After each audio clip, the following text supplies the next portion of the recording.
Okay, guys, we are live. I don't know what happened there, man. I apologise for being late, as always. But anyway, TikTok and BS episode number 15, and this week's special guest is Austin Evans. So everybody, hello, Austin. As always, we've got my brother Kevin the Tech Ninja. What's up, guys? How you guys doing? And if you want to ask any questions, just use Twitter, hashtag TTBS, or hit me up in the live chat on YouTube. So as always, we're going to give Austin a little 20 seconds just to introduce himself, let everybody know who he is. I'm sure you all know, but we like to put people under pressure, so... Do you have like a timer that's going to show up, like some like reality show music, like you have 20 seconds, go. No, thanks for having me, guys. My name's Austin Evans. I do lots of tech videos on YouTube. I do all kinds of stuff, everything from like PC builds to stuff on phones or just cool tech that I just find. And yeah, it's really exciting, incredibly riveting. Yeah, cool, man. Glad to have you on the show, man. Glad to have you on the show, dude.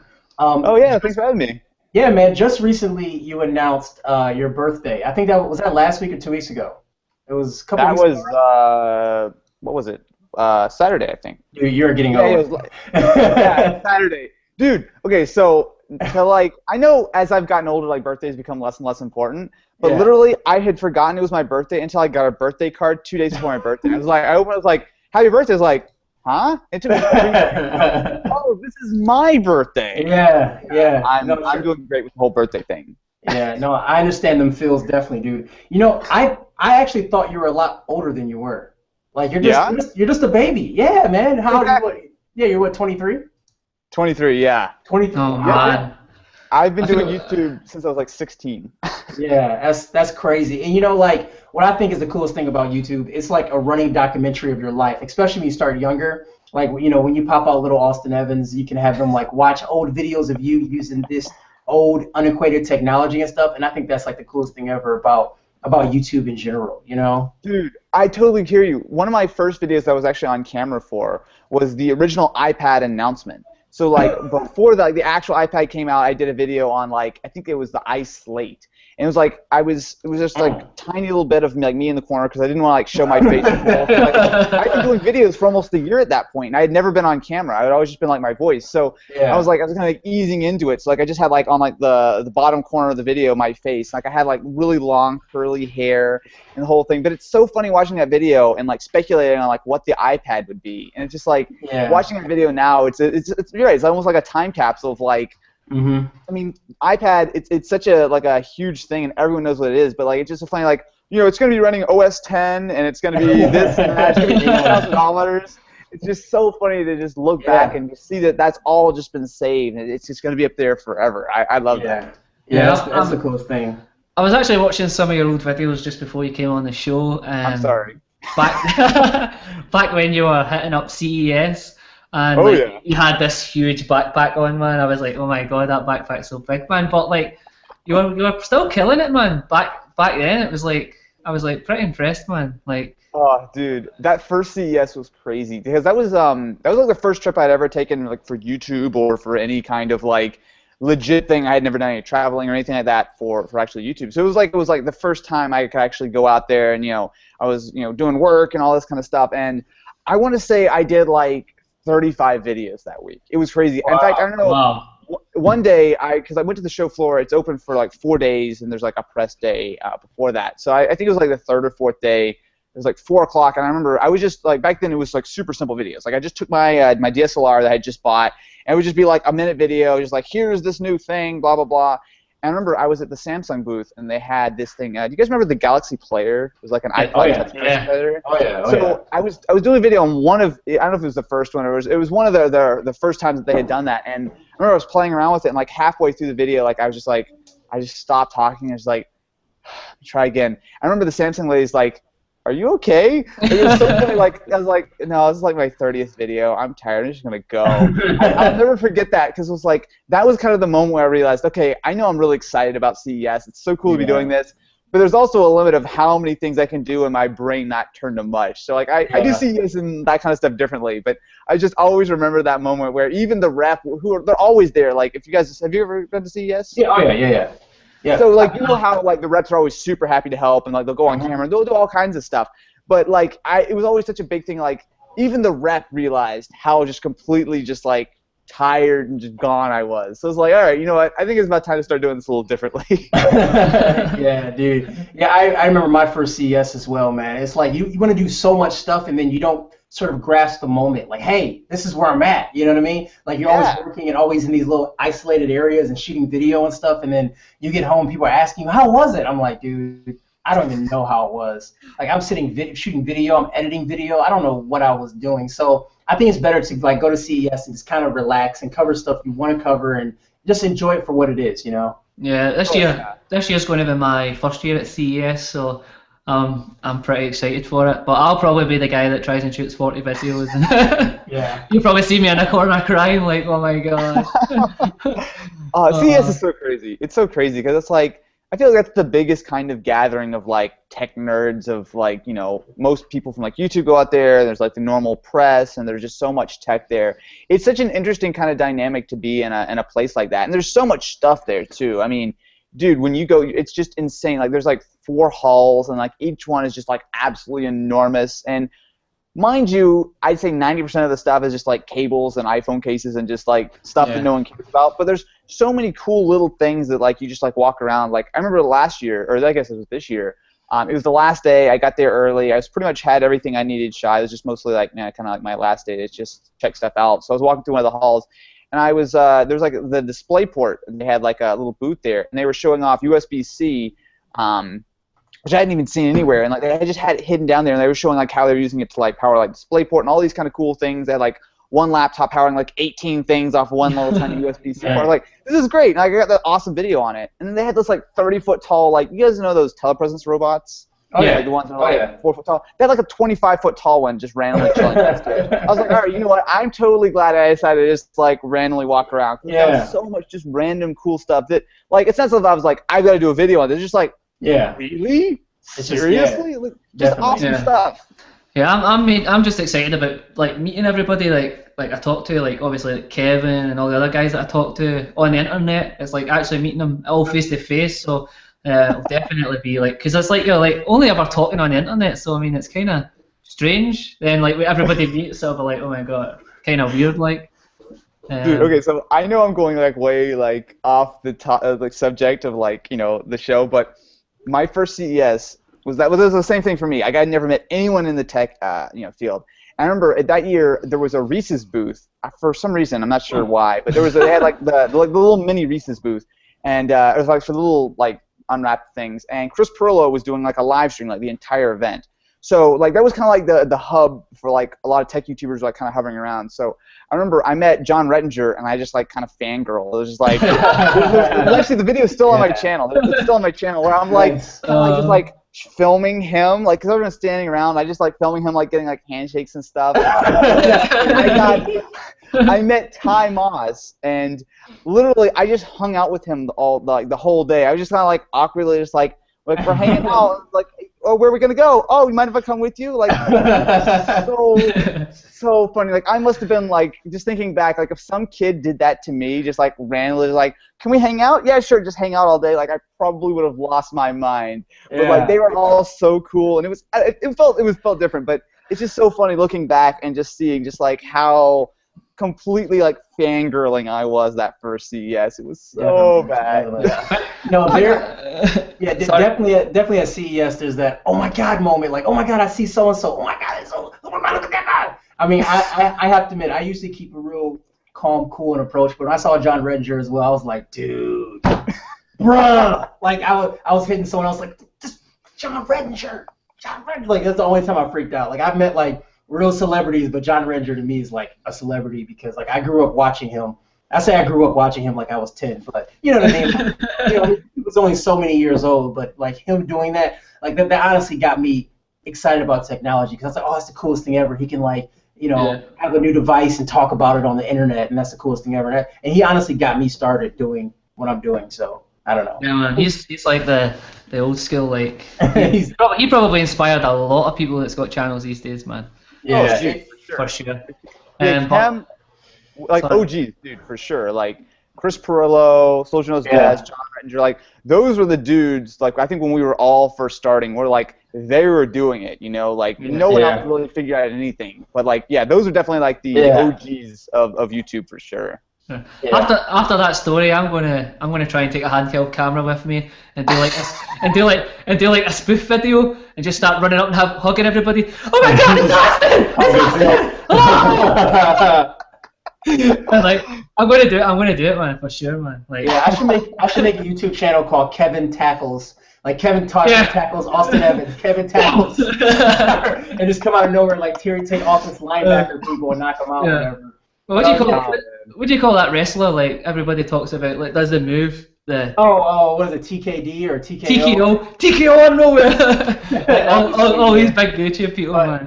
Yeah, I do want to give a shout out to Chris Pirillo as well, because I remember he just followed me on Twitter actually, which is actually really cool. I'm kind of geeking out on the inside right now, but I remember watching like Tech TV. Him and Leo Laporte were on like Tech TV back in the day, and this is when I was like in high school, I think. So thank you for following me, by the way. That's pretty cool. Let's slide over, if you don't mind. Let me slide over to my DMs and answer a couple questions here, if you don't mind. So Super Saf actually had a question. One of the friends of the show, I guess. And this is for you all. He wants to know, how long does it take to make a smartphone review video? Ooh, smartphone review. So actually, that's a good question because I'm working on the Note 5 review right now. It depends. I mean, usually, like, so for certain videos, like for example, my iPhone 6 Plus video, that was like a 12-minute video or something. Like that was like a really giant review, and that took me like 5-6 days of like just pretty much just constantly like, you know, scripting and editing, and I shot it over like a couple different places as like traveling and stuff. That was like a really massive one. This Note 5 review is not going to be that bad, but I mean, it took me a day and a half to write the script. It took me like 3 or 4 days of like playing around with the phone before I kind of started getting comfortable and even start like writing notes out and stuff. I mean, I think usually it's like about a week process, but it's not like I've tried not to just work on one video at a time. I try to work on multiple projects, so it's like, you know, I'm using the phone for like 4 or 5 days, and I start writing it, and I start shooting it and editing it. So I'd say probably it's going to be about a week, although this one's definitely going to be longer. But it's usually about like the 4 to 5 days of like actual hardcore work. Yeah.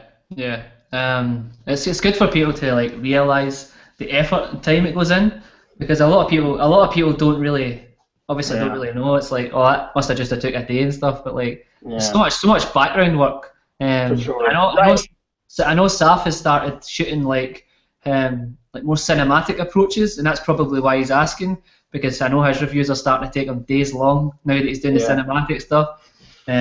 So yeah, it's definitely a lot of effort.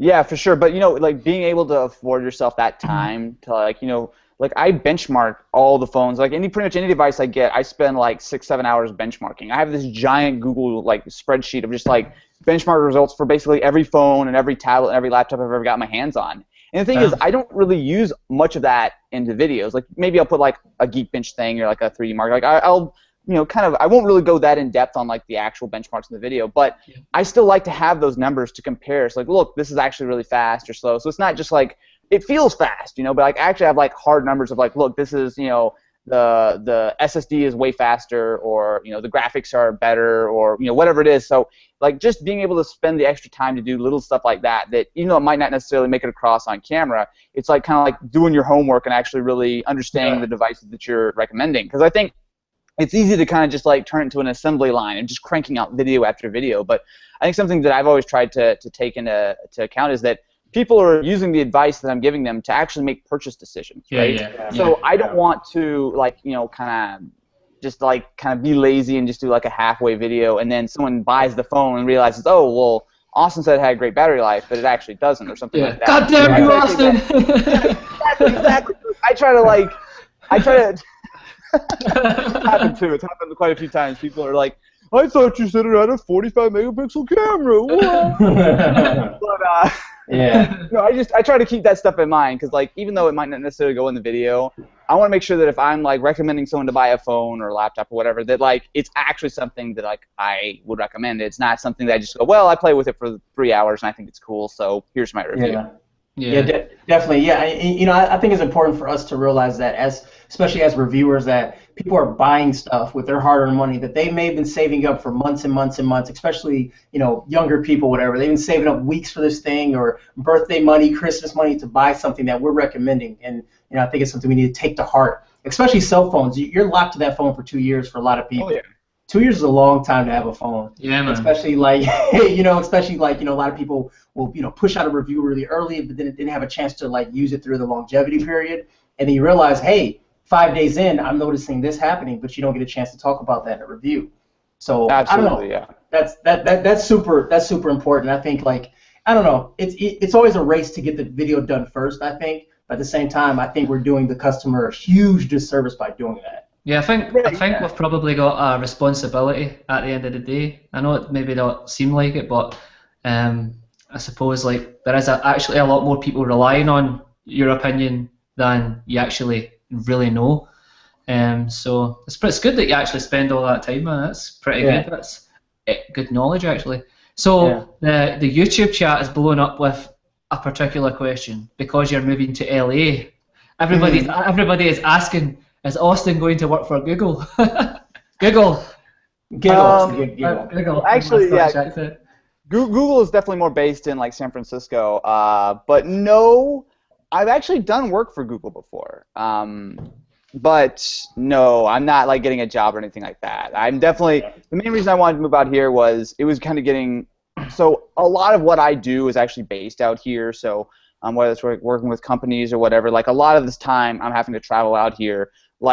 Over most of this year, I was coming out here once or twice a month, which was getting a little bit kind of silly. So, and plus a lot of the people I know are also out here. So it's for me, it was kind of I've known I've had to move out here for a while. Just everything's out here, opportunities are out here, people I know are out here. It's all out here, and it's just how long could I fight it? And the answer was 3 years, which I think is a lot better than I thought. But yeah, no, I'm out here now. I'm not really moved in properly, so that's why I'm on my MacBook, sitting on the couch, doing a live stream with the stupid Apple headphones, because I don't all the rest of my stuff is somewhere that hasn't been actually gotten here yet. But yeah, no, it's been good. I shot my first video out here, the $170 Chromebook video that I posted last night. I just stole John's studio because he's cool like that, and I just stole his stuff. But I'm trying to get an actual proper set here and everything, which is going to take a little while. But yeah, no, I'm really liking it out here. It's nice. It's a nice change of pace. Are you guys going to work together? I know you've worked together a lot anyway, but obviously you moving there, is it going to enable a lot more collaborations for you? Easier? Oh yeah, for sure. Yeah, so that's one of the big kind of advantages to this, because we were already doing a lot of cool stuff, but it was maybe once a month or something. But now it's we can hang out every day if we want, which I don't think he wants to hang out with me every day. No, but we can hang out all the time. That's one of the nice things, is that it doesn't have to be some giant project where it's oh look, let's all fly out here and do this thing and it's got to be enormous. It's hey, let's hang out, or hey, can you help me? For example, that Chromebook video, he helped me shoot the outside stuff. So all the stuff me using the laptop, he was running the camera for. It's just minor little stuff. Or he was editing his video the other night, and I was just kind of just watching it, and it's hey, maybe you want to do this or that. Just little tiny things. It's cool just to hang out and to be able to help with. So yeah, I'm definitely feeling lots more stuff with John and maybe some other people, maybe. Possibly. Hashtag hype. Hashtag hype for sure, man. So hey, a question came into Twitter, of course. This is from JCVP11. He wants to know, who is Duncan and what's up with Badu? Badu? Okay. All right. Let's do this. So let's do this. Hashtag hype. I may have answered this question 500,000 times before. So basically, Duncan was back when I was 10, 11, something like that. When I was first getting on the internet, I was ooh, there's all these creepy people on the internet. I shouldn't use my real name. They'll find me. So yeah, that was 10-year-old me was really smart. So my friend and I, we created some fake names, and mine was Duncan. And it stuck for a long time, because I'm sure you guys know the feeling of you got a username and you stuck with it for a long time and you didn't really think about it. Yeah, so Duncan was mine, and I used it for a long time. In fact, I even used it to open my YouTube channel. Not because I created my channel probably 2 years before I actually created any videos. I just wanted to use it to be able to subscribe to some people who I was watching at the time. Yeah. So when it came time that I actually wanted to start creating videos, I was like, well, I just put it up on my channel. I didn't really think anything of it. Yeah. About 2 weeks or so in, I kind of like stopped and thought, wait a minute.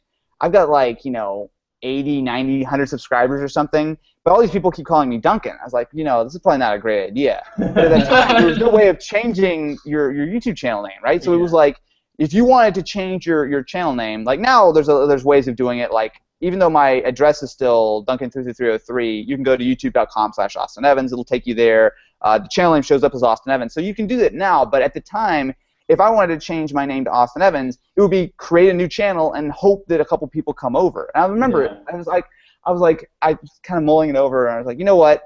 I'm never going to get another 100 subscribers over on the new channel. I'm just going to stick with this and be good. So yeah, it was not my brightest idea. But for like 4 years later, I finally just ripped the Band-Aid off and actually changed the channel name. But that's the idea of Duncan. And it makes for a good story, man. It does, dude. It does. Like the Austin at Duncan is the same thing. I tried to register when I was like starting to switch everything over. I was like, okay, well, it's time to move over to Austin Evans. But of course, like Austin Evans was taken basically everywhere. So I just started taking like Austin at Duncan. I was like, yeah, and it worked. So I have some embarrassing names that I made a long time ago. I have K Baller 3000. Like oh, dude, why aren't you still using that? Yeah, and I have a D-Town Baller 05 that I made in middle school. I like it, dude. I like it. Yeah, there was a Wolfpack Kev when I was big in the WCW. So I have a ton of names that I really didn't care for. What about you, Ryan? You had any embarrassing names like Angry Scotsman one or anything? Nothing like Angry Scotsman, but like my Xbox name used to be like O Snow White O, like as in oh Snow White oh, like I don't know why. What? Exactly, man. Honestly, I don't know. Dude, like, but hang on, hold on. I seen like there was this like. I got an email like one day, like off my friends in school. Everybody was sending this like cartoon, dirty kind of cartoon around the school, like, and obviously Snow White was involved. So I was like, I'm gonna use this name, man, like, and that was my Xbox name. Like, I don't know, man. Like everybody was messaging me, like thinking I was a girl, like, like, do you want? I can't believe you're a girl playing Xbox. That's so cool and stuff. I'm like, oh my god, I need to get this changed, man. So, dude, yeah. There's so much gold in that story. Like every word you just said was just like better and better and better. That's dude, I love that. It was different though. Like, come on, give yourself some credit. Like back like 10, 15 years ago, everyone used numbers in their usernames. Like that was just everyone was just like Austin 123 XXX. Like there was always like numbers and stuff. Like, I feel like now people have that, but no, there's not Austin XXX. I thought I was an exclusive, man. Register. Hold on, I'm registered Google domains. XXX domains are like $100 a year, not that I've ever checked before for any particular reason. You're in LA now, man. Anything's possible. Yeah, I'm just really, exactly. Do you still have a uniform? Tag packages. Yeah. Oh my god, man. This is getting crazy as always. Yeah. Right, so I guess we should move on from the XXX topics. Yeah, actually, I have a pretty good question here on the Twitter, as you call it. Santiago Hinjosa? No. The J is silent in the Spanish language. Yeah, come on, man. I know. Listen, I'm just playing. I was practicing for like 30 minutes, and then you screwed me up. Thank you. Anyways, the question is, how do you think that VR can influence our world positively? So that's a really good question because so when I was growing up, there was the series of books called the Pendragon series or something like that, and basically one of them was kind of like in the future where basically VR had taken over the world. There were like these pyramids, and people would basically jack into the virtual world, and they would not want to leave, and like the world ended up basically ending. Spoiler alert. Because no one was around, no one wanted to be out of the virtual world and keep the electricity and stuff running. So that was like the first time I'd ever kind of heard of VR. So like when I first kind of started trying it, I was just like, this is really good. Give this another 20 years and I just want to live here. Like it was almost like a scary kind of thing. But as I play with it more, I feel like It's not definitely gonna happen. It might happen. It's pretty good. No, I'm just kidding. No, VR is really cool. I like VR. I think for like things that like can be positive, one of the best examples I've seen is actually with Google Cardboard. I think it may have been Google I/O this year, where they started shipping out like Google Cardboard with like a tablet to like school kids. So basically, like the teacher would be able to like give everyone like the cardboard, and she would be able to like control it from the tablet, and basically take all the class along for like a virtual tour to maybe like the Grand Canyon or Mount Everest or the Great Wall of China or whatever it was. And I think that's kind of like one of those things that VR really can take you to a different place that you may have never experienced before. Yeah, I mean, yeah. being able to watch a video is definitely, that's one thing, but being able to look around and actually experience the world as you would if you were actually standing there, I think is really cool. And the way that VR has just exploded over the last 3 or 4 years, it's crazy to me. I mean, screens have gotten way better. I mean, even like audio has gotten better. There are ways where you can like stand and like actually walk around.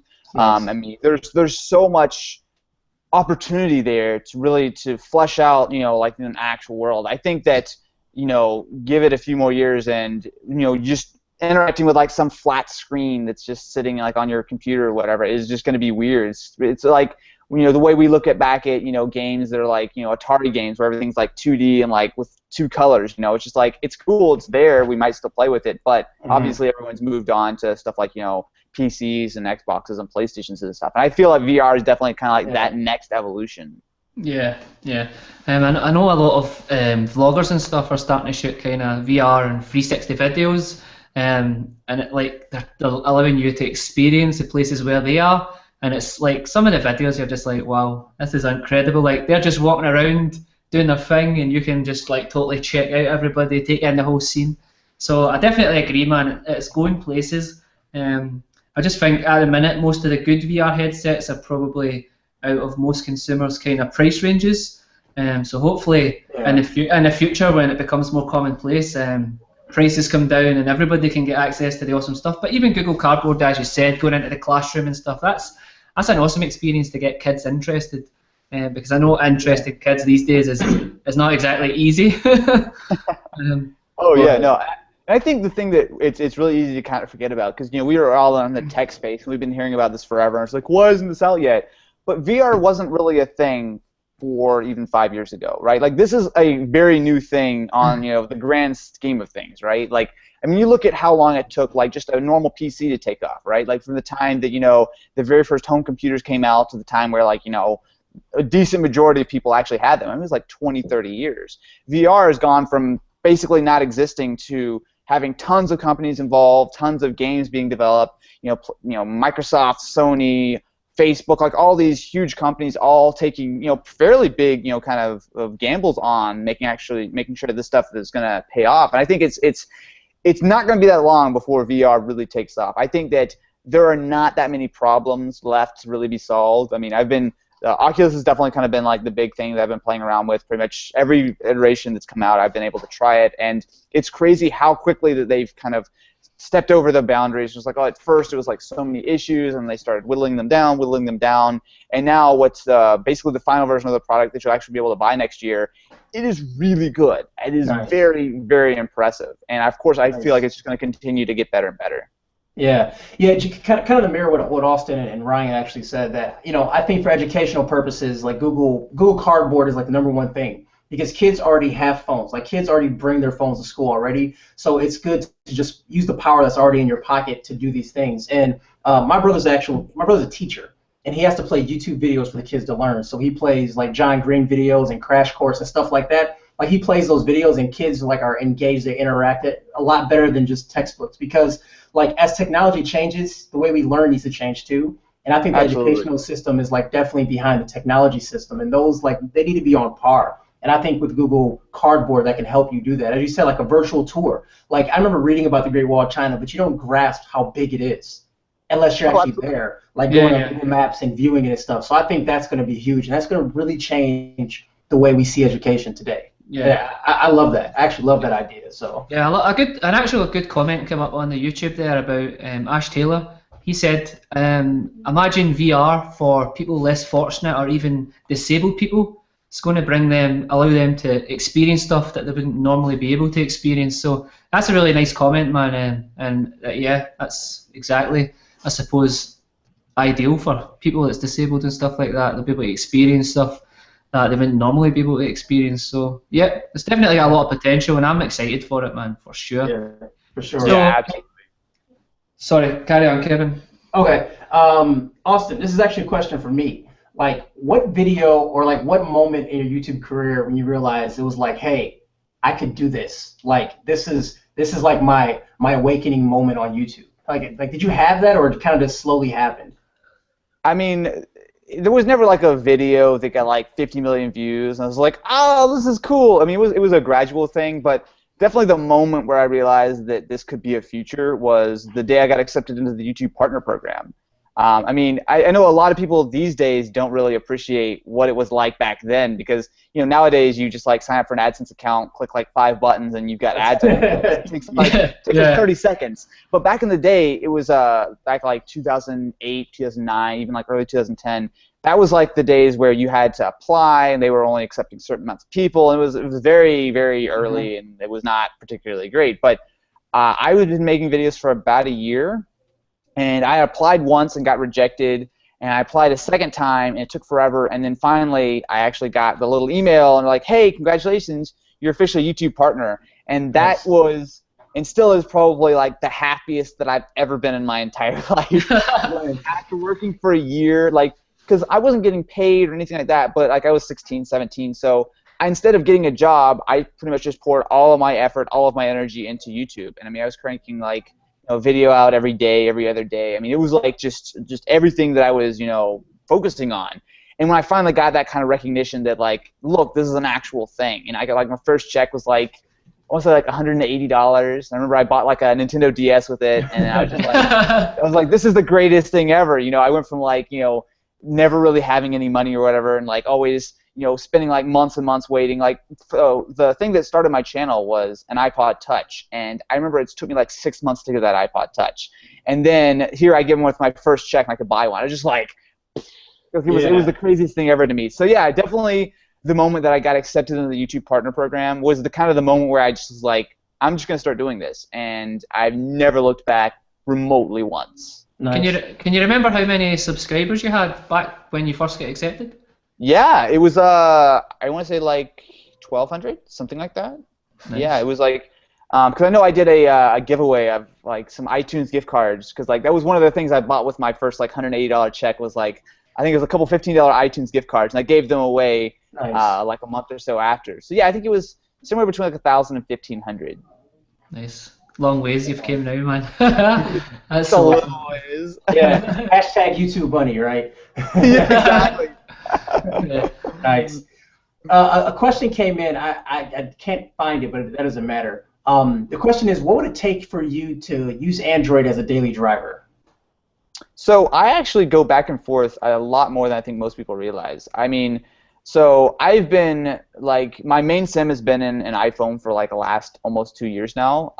But I, like, for example, right now I'm testing the Note 5. So I don't like to do this, but nowadays I'm actually using 2 phones at once, just because there's like just always something else I'm supposed to be testing or need to be testing. The thing is, I used to be really into jailbreaking. Like, that was like the thing. Like, I love being able to like customize my iPods and like really kind of get in there. And when I first got an Android phone, I think it was the Galaxy S3 was the first phone that I actually went like full time on. I loved it. I was customizing it and all this kind of stuff. But as I've gotten older, I realized it's not that much of a big deal to me. Like, I'll tweak the home screen or whatever, but like I don't root. I don't really like, do different ROMs or anything. Like, I'm so just like whatever. I just like want a phone that works, and it works well with all the tech I have. And as I've kind of like gotten older, I've just realized that an iPhone just works. I mean, it's got a great camera. The 6 Plus has a great battery life.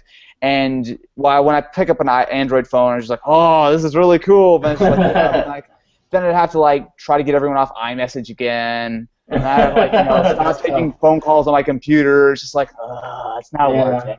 Yeah, so I don't know, I'm not like super sold on iPhones, but it's just like, for me, it's just kind of gotten to the point where it's just something I'm comfortable with, and it's something that it might not be the best in every category, but it's good enough in every kind of important metric for me that it's just like whatever. Yeah. And plus, the Apple Watch. So can I talk about the Apple Watch for a second? Are you guys cool with that? Like, can we, go ahead, do your thing, man. Okay, I like the Apple Watch, and a lot of people I know, there's like so much hate against the Apple Watch, and I completely understand that, right? Like, it's too expensive, it doesn't do enough, but I actually legitimately like this. I was actually on a shoot last month, so I had to like take off like my watch and like the whole thing, and I had to spend a day dressed up and all that kind of stuff, and it was tripping me out because that was the first day I had spent without the Apple Watch since it came out, and like I was tripping out. I kept like looking for my watch and just like like finding my phone. Like, it's crazy how like I've become like so accustomed to having this watch. Now, it's not like the greatest thing in the world, but for what I use it for is pretty much just I have this stupid what is it called? Just the default watch. Watch face, yeah. Yeah, just the basic one that just tells like my appointments and weather and stuff. That's really nice just to be able to look down at. And just the big thing for me is having the notifications on my wrist, which obviously was something that I could do with the Moto 360 or even the Galaxy Gear. But just being able to have that just on my wrist and just constantly be able to look down, I think for me, I was getting to the point where I was probably pulling my phone out of my pocket like 50 times a day, just constantly checking like the email or tweet or text or whatever coming through. And now I just look down at my watch. It takes half a second. I mean, even I take phone calls on it sometimes, especially when I'm driving. It's not like I have to like pull my phone out or anything like that. I just hit the button and just kind of just keep going. So I don't love the Apple Watch. I think there's a lot wrong with it. But for me, it's a nice looking watch that does everything I need, has good enough battery life. And I've become like, if I don't have the Apple Watch, it's like a serious problem. Like I'm like, where is it? Like, it's weird. It's because like, I was not expecting it. I wasn't expecting it at all. And I completely understand it's too expensive and everything. But as someone who owns an Apple Watch, I really enjoy it. Yeah. Plus, it fits in with all your other products, I suppose, man. So. Yeah. Now, do you get the phantom vibrates when you're not wearing it? Because when I'm not wearing my LG G Watch R, I feel like my wrist is vibrating sometimes. I look down like, what the heck? I wear it all the time, dude. So you don't. Seriously, I take it off like when I'm going to sleep and like getting in the shower. I pretty much I wake up, put my phone in my pocket, put my glasses on, put my watch on, and it pretty much just stays on all day. Nice. Yeah, nice. I don't know. It's just something. It's just become like a part of my life very, very quickly. I was not expecting to like the Apple Watch. I was not expecting. I was just like, so you get the cheapest one that I could find, do a video on it, and like never use it again was the plan. But I just found that I've been really enjoying it a lot more than I thought I was. Nice. So now, sorry, there's a lot of questions in the YouTube chat regarding IFA. Are you going to IFA, Austin? No.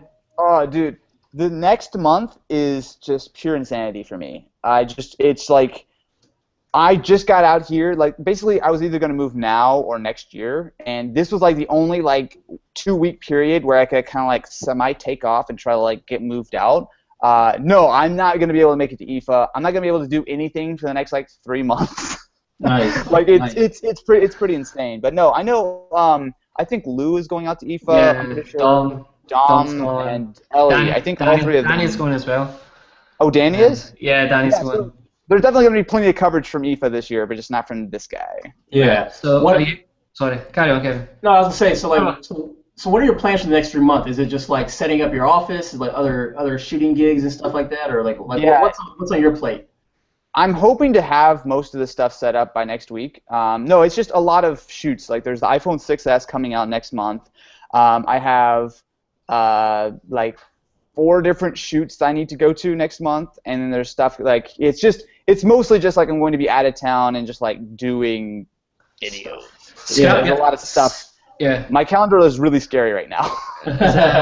Scrapyard's free, isn't it? It's coming up. That might be one of the things on my calendar. Yeah, I'm pretty excited for that, man. I think that's an awesome kind of show they've got. Oh, dude. I really enjoy watching it. I like when I was watching the first episode of the first season, whatever Scrapyard was. I remember like texting Lance like, "Dude, this is the greatest thing you've ever done." Like, it's such an awesome format. It's such I think it's something that is not really something that any of us have ever really done on YouTube before. I think so much of what we do, and we're always kind of told, like, stick to short form. People have like 3-minute retention, so don't make anything longer than that. But something like that, I feel like, really bridges the gap between what's great about the internet and what's great about online video and what's great about tech video and what the kind of the formula is for stuff like reality TV. I know everyone likes to hate on reality TV, and I completely understand, but there's something there, right? Like there's a reason why millions and millions of people tune in religiously to watch these shows. And I think that as we kind of learn to kind of take some of those tips, I think that's exactly what Linus has done, is like kind of take some of the good stuff and actually makes it like a series. Because I think so much of the video that we all create is like it's a one-off, right? Like it's a review of one thing, or maybe it's like a monthly series, and that's good to an extent. But actually having something that people are coming back to constantly, or asking like, hey, where's the next episode and stuff, I think that's really, really powerful. So I think Scrapyard Wars is absolutely something that is probably some of the best like tech content on YouTube right now, and I'm super happy that Linus is cool with me, completely crashing and ruining an episode. So nice. Yeah, it's definitely funny. Like there's so much humor in it, as well as some good information. So definitely something I look forward to. And it does, as you said, it just keeps you waiting for that next episode. And that's something that you really need, because you're like, when's this next episode coming out? So yeah, dude. This most recent season, I was literally like checking Vessel like every like Saturday or Sunday morning. Like, is it up yet? Is it up yet? Like I was like, what's another like anything online besides maybe like Game of Thrones or something that I watch on like HBO now? Like, there's no other content that was just like getting me so like, oh, is it up yet? Is it up yet? Like just constantly wanting to check and like waiting, like oh man, Saturday night I get to watch this, or Tuesday morning or whatever. So yeah, I think that's totally, in my opinion, the future of like where tech online videos go, or just online video in general. I think that's kind of like the gold standard for actually not just creating a one-off, but actually creating a really interesting and engaging series that's not just, hey guys, here's the Note 5, it has an 8-core processor, like everyone's falling asleep, right? It's like, this is something that's interesting, engaging. Like, even Lou did a video this morning on best $400 phone. I was really impressed with that video. Like, I don't know if you guys have seen it. I've been shooting video all day, so. Yeah, he just put it up like a couple hours ago. But basically, like, he just kind of did it in his own style, or like it was a comparison between two phones, which normally, like, if it was on my channel, it'd be like specs, phone, blah blah blah. It would be like the driest, most boring thing ever. But like, he was having fun with it. Like, he was really putting some energy into it. And I was watching that video. I was like, wow, I need to step my game up. This is totally the way to do a comparison like this. Like, sure, it's nice to be super informative, and I think some people appreciate that. But I think way more people, like if I would have showed that video to my mom, she would have been way more interested in that than like a normal boring video talking about, the 21 megapixel versus the 18 megapixel cameras, or 3300 versus 3600 milliamp hour battery or whatever. So I think there's a lot of that kind of stuff that I'm slowly kind of coming on board with, is actually wanting to do on my own channel. But just in general, I think is kind of like the future, that where I think whether we all want to or not is kind of where things are headed. I've kind of been doing that, like in terms of make things lighthearted, because I mean, like I've mentioned this a load of times on the show. I'm not really a big fan of watching a lot of tech videos, just because specs and stuff and all that kind of stuff doesn't really, and benchmarking phones and stuff doesn't really get me excited. I understand why we do that with PCs and all that kind of stuff, because it actually means something. But light-hearted stuff and the funny stuff, it keeps you interested, I think. And I like Lou's videos the way he's going now. I don't know if you've seen the video on the jumping sumo. Yeah. that was so fun, man. Like, and his intros and stuff, pretty good. It makes you laugh and keeps you interested, definitely.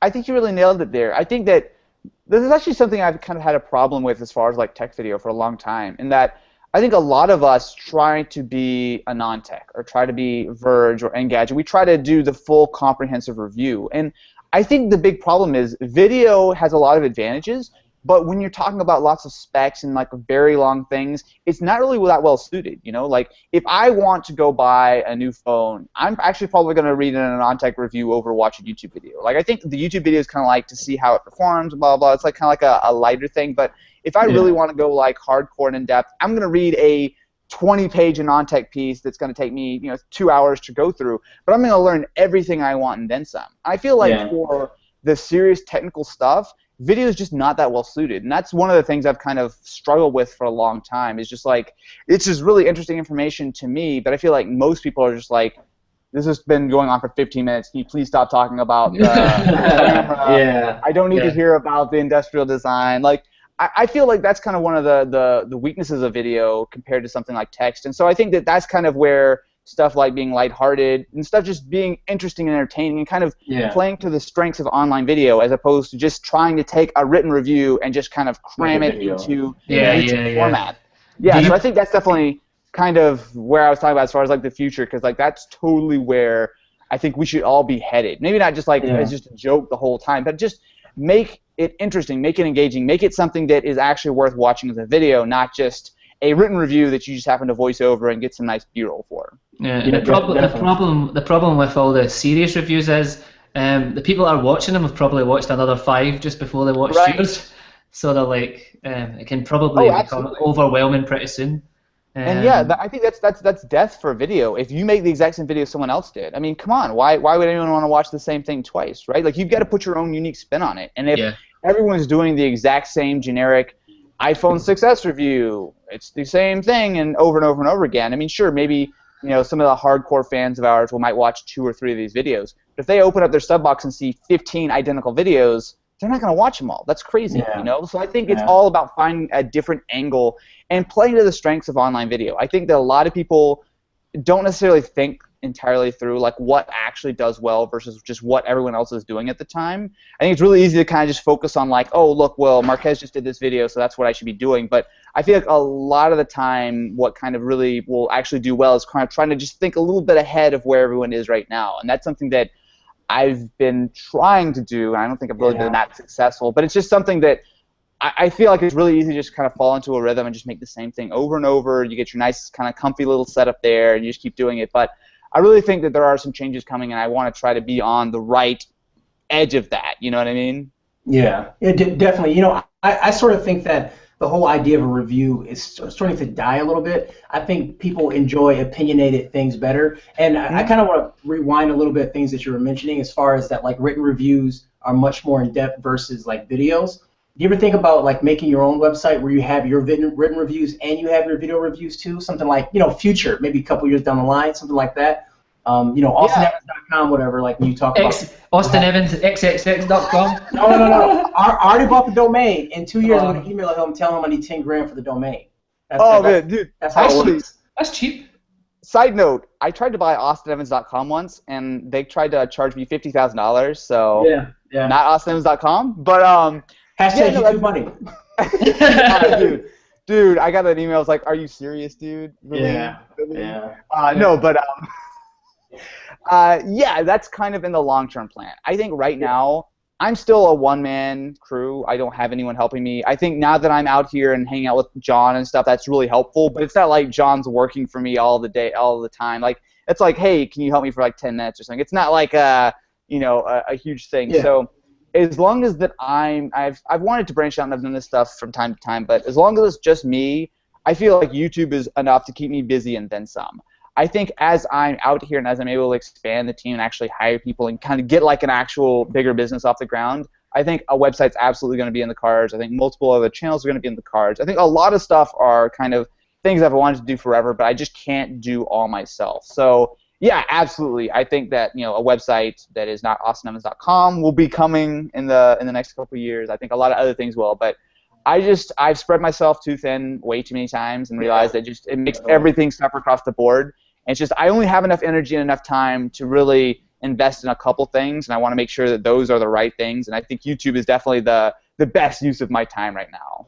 Cool. Yeah, nice one. So back to IFA actually, because everybody's asking in the YouTube chat. I know you're not going, but what are you expecting? Are you expecting anything big to come from IFA? I know like Samsung's already skipped ahead and decided to release their devices, and that's usually what we'd be expecting at IFA, but what do you think? Anything cool, you think?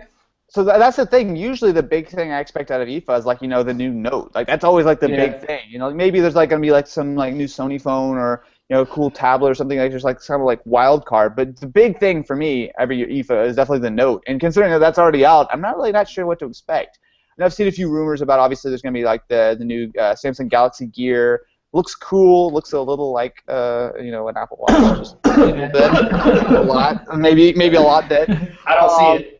You don't see it? No, I don't see it at all. No, totally just the Galaxy Gear 4 or whatever. But yeah, no, I'm not really expecting a whole lot. I'm just kind of looking forward for that wild card that's actually gonna be kind of cool and make it worth the trip. But I gotta say, looking at what I'm seeing right now as like being rumored, I'm glad I'm not making that giant flight to Berlin right now. Yeah. No kidding. The Moto 362. I'm hoping to see that, and eventually the Huawei watch. I mean, I'm dying for the Huawei watch to finally get here. Like, I'm super excited for that, man. It looks so good, but I mean, where the hell is it? That's what I want to know. Right. Yeah. I think Huawei's falling into their own hype right now. It's taking too long for it to come out. Yeah. I don't know what people are waiting for, the Dr. Dre Chronic 2 album or the Huawei watch. Like, I think they're all starting with each other. Oh, Compton's already out, man. Chronic's not happening. Exactly. But so we're towards the end of the show. What we're going to do, we're going to shut down the tech questions. We're going to talk about Austin Evans now. We're going to get into your mind, get into your soul. Haven't we been doing this already? Yeah. I'm gonna put on my scarecrow mask, and we're gonna find out your deepest, innermost secrets of Austin Evans. No, not really. But so the first time I've seen one of your videos was, unfortunately, I guess fortunately, was your apartment being on fire, or your condo, or whatever that was, on fire. Yeah. Like, so now that you're removed from that, a couple years removed, I guess. Like, what's your total thoughts and kind of like your learning experiences and kind of a brief explanation of what happened for people who may not know? Yeah. So I guess it was January of last year. Yeah. I woke up one morning and my apartment building was on fire. I jumped, grabbed a few things, ran downstairs, and like 10 minutes later, my apartment just didn't exist. So it was just collapsed, gone. Like it was super fast. It was definitely a reset button for me in a lot of ways. I think that for my channel, I think it helped me kind of just reset myself and kind of just change things. I think for my life, it kind of made me kind of, not necessarily like rethink what I was doing or anything like that, but it kind of made me appreciate just like how, I mean, there was the stuff that was lost, which I think it sucked, but it was also something that was kind of helpful for me to like say, you know what, it's gone, whatever, I need to start new. And I think that's just kind of a helpful thing for everyone to do from time to time, and just kind of try to take a new step forward, and that was a pretty big step. But I think one of the biggest things that kind of have stuck with me since that fire was actually what happened shortly afterward when John and Lou actually flew up and surprised me. I think that was huge for so many reasons. I think that, first of all, I mean, I knew them reasonably well back then, but since then we've become much, much closer friends, and I think that's been hugely, beneficial for everybody. It's been awesome. But I just think that was kind of the moment where not only did I really finally kind of appreciate just how much of a community this actually is, and kind of appreciate that there were people out there who cared enough to actually do all that work to surprise me, to fly all the way out. I mean, like, that was, I think, the big thing for me. Not was necessarily what they brought, which was amazing, but the fact that they all, got together and thought to do that for me. I think that was huge. I mean, like I said, I knew these guys, but I didn't know them super well. And the fact that they would go that far out of the way, spend that much effort, spend that much money, all these kind of things to do something just for me was incredible. Like, that really kind of, that got to me. That was like a really big moment for me. And I think the things that we've done since then really kind of are a testament to what that kind of community spirit actually made possible. I mean, we're all hanging out now. I mean, like, I live not that far from John now. I mean, like, there's all kinds of stuff. I mean, we all collab, we hang out all the time. We do so much stuff, and I feel like just the community as a whole was just raised up by that event of everyone just kind of taking a pause, kind of coming together and helping me out, which is just, it was unbelievable. And I think that that's been a huge thing just for me, knowing that that's there, that support is there, and that not only that, but that friendship is there, and we can all work together and do really cool stuff. I mean, it was only a couple months after that we all went out to LA for Fanboy Rap. I think that was like the first giant collab where, I mean, it was kind of like a silly rap video about, fanboys, but, I mean, there was like 10 of us there, 12 of us there. Like, we all came out, we all just did this giant video. I mean, it was huge. I mean, it was like a legit thing. And I think since then, that kind of just like blew the ceiling off of it. And it's just like, we can all do whatever we really want, and let's just go for it. If you have a good idea, all get together. Let's go shoot an iPhone with Joe Rogan with a crossbow. Let's go make fun of Johnny Ive in New York with a stupid iPhone 6 background. Yeah. I mean, we can do what we want. I think that's really powerful. I mean, I think it's been really obvious that it's been working just by how much the audience has loved it. They're like, do more, and they've really embraced the fact that we're all working together and that we're all becoming more legit. We're not just all a bunch of nerds in our bedrooms anymore. We can actually go out and do these fairly elaborate big projects, and I think that that's something that has probably been definitely like the biggest kind of takeaway from the whole fire was that got us all way closer together, and now we're doing awesome stuff on a regular basis. Yeah, right. I think that video definitely touched a lot of people, like in terms of other people in the community coming together and like mingling a lot more and not being like it's me versus you kind of stuff. Right. And I know like when the video dropped, like I showed it to my wife, I showed it to my mum, and like everybody was in tears, man. I was like, oh my god, it was like it was like pretty like nice. So what I'm taking away that the steps for YouTube success. Fire. Oh no. Let's break it down. I'm learning. I have my note 5 right now. So fire. Lou and John shows up at your house like Oprah, gives you stuff. Question mark. Profit. Like that's exactly it. Ellie. Get the lighter fluid. Get the lighter fluid. Yeah, I wouldn't quite recommend the fire part of it, but everything else is really cool. I can see some like up and coming YouTuber set the house on fire right now. Please don't. Please do not do that. If you actually burn your house down on purpose, probably not gonna show up at your door a couple weeks later. Lou? Just giving you a heads up, probably not gonna happen. Where's Lou? Where's Lou? Lou. I think he's gonna show up. Like it's just it's like saying Bloody Mary in the mirror 3 times. You're on fire. Blue shows up. It's pretty cool that you can joke about that stuff now, man. Oh yeah. Yeah, but obviously it was weird. Like it never felt real. It still doesn't feel entirely real. It was all just kind of like, I mean, I was seriously asleep, and like a few minutes later, my apartment didn't exist. Like it's hard to think of something more surreal than that. So I feel like the whole thing was always just kind of like, I never took it that seriously because it never really felt that real. It was just like, oh, well, I've got to replace this, or oh, I've got to go get a new driver's license or whatever. It was not like oh, my stuff's, it was very surreal. And I think that it's never really kind of hit me that hard. It was just like, it's just stuff, it's whatever. It's never been like, oh, what am I going to do? That was all my stuff. It's just like, it happened, whatever, move on. Which is definitely, I'm glad I had that approach and not just like spending weeks moping around like, Your attitude can definitely dictate how you take a situation and how that impacts you. Definitely, you just saying, you know what, pick yourself up by the bootstraps and keep moving. I think that helps out a lot because when you mope around, you waste time, and the situation isn't different when you mope about it. Like when you mope, it doesn't change anything. It just makes you live in the current moment longer. So that's good that you have that attitude about it. Okay, guys. So it's probably been over an hour, and we don't want to have everybody like totally just leaving us. I'm sure they won't because it's been pretty funny. So we're going to wrap it up, I guess. So at the end of the show, Austin, we ask everybody, again, 20 seconds on the spot, egg timer and all that kind of stuff, to talk about anything, like non-tech related, couple of words of wisdom for upcoming YouTubers, whatever you want, man. So hit us up with something. Inspiration. No pressure, just like give us a great inspirational speech in 20 seconds. Go. Do it.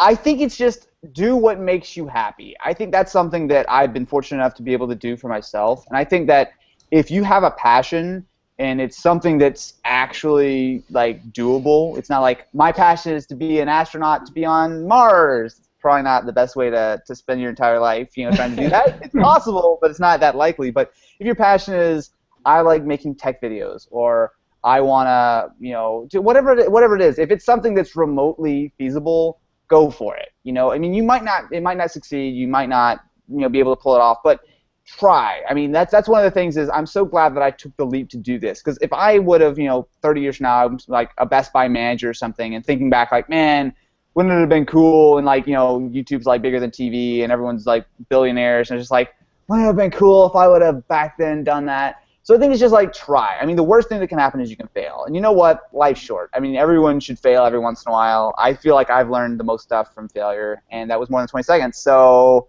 go do cool stuff. Okay, Kevin, give us your words of inspiration, bro. What is inspiration? It's inspiration. It's inspiration. Inspiration. Are you an inspirational moment? We need a Tumblr quote from you right now. Yeah. Okay. Inspirational quote. Dang, I didn't go to church this morning. I don't have any inspiration. Inspiration, man. All right. Don't set your house on fire. Lou would not show up at your house. Lou and Jonathan would not show up at your house to give you a Mac Pro. Real life doesn't work that way. Everything is better in LA. When you move to LA, you instantly become late and you wear makeup automatically. Like that's the default. That's the prereq to moving to LA, and and enjoy life, man, and don't take stuff too seriously, man. Life's too short to be all mad and uptight about stuff and talk about megahertz and processors. Just have fun and enjoy life. YOLO. Basically, hashtag YOLO. Drop the mic. I need that. I need just a picture of you in black and white with hashtag YOLO on there. Oh, on my face. And we're done. I got you. Make it happen. Oh, man. Right, I just want to say thanks to Austin for getting on the show. I know you're busy with your big move and hanging about with all the celebrities and stuff, man, so... Yeah, no big deal. Yeah. Just with a bunch of celebrities. Yeah, so thanks very much for taking the time seriously, man. It's appreciated. Of course, guys. As always, thanks to Kevin for being the awesome host that he is as well. And for you guys, as always, just be kind to each other and just do your best, man. That's all anybody can ask. Just try. If you don't succeed, try again, pretty much. Inspirational show, I guess. Getting inspiration here. Yeah. Hashtag inspiration. So, well, we'll see you again next week for episode number 16. We've got another awesome guest lined up, and I'm definitely excited for that as well. So, peace out, guys. Thank you. TikTok BS and inspiration. That's the new name of the show. Peace.